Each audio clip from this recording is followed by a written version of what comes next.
एक फौजी की कहानी। ये कहानी एक सैनिक की है जो वियतनाम में युद्ध के लिए गया था। युद्ध समाप्त होने के बाद जब उसके घर लौटने की बारी आई तो उसने अपने माता पिता को सैन फ्रांसिस्को से फ़ोन किया। माँ और पिताजी, मैं घर आ रहा हूँ, लेकिन घर आने से पहले मुझे आपसे एक बात पूछनी है। मेरा एक दोस्त है जिसे मैं अपने साथ घर लाना चाहता हूँ। क्या मैं उसे ला सकता हूँ? बिल्कुल बेटा, ये अभी कोई पूछने की बात है। हमें तुम्हारे दोस्त से मिलकर बहुत खुशी होगी, माता पिता ने जवाब दिया।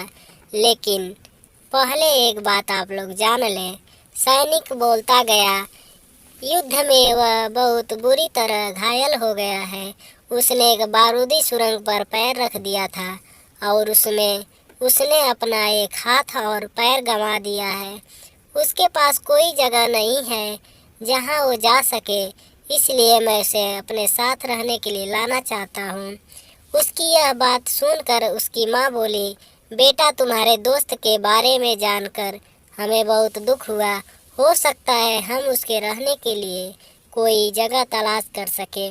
नहीं माँ, मैं चाहता हूँ कि वो हमारे साथ रहे।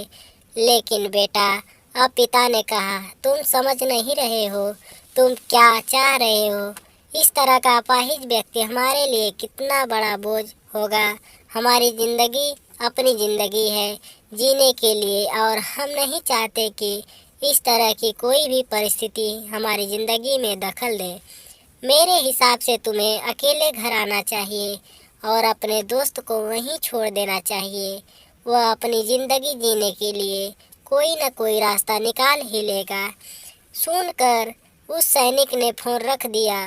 कुछ दिनों बाद उसके माता पिता को सैन फ्रांसिस्को पुलिस से एक संदेश मिला जिसमें उन्हें बताया गया कि उनके बेटे की एक बिल्डिंग से गिरकर मौत हो गई है।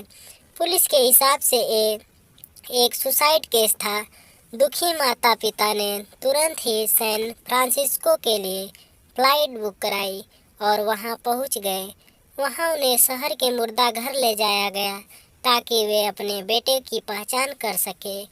उन्होंने उसकी पहचान कर ली, किंतु यह देखकर उनकी कंपकपी छूट गई कि उनके बेटे का बस एक हाथ और एक पैर था। Love Indian army.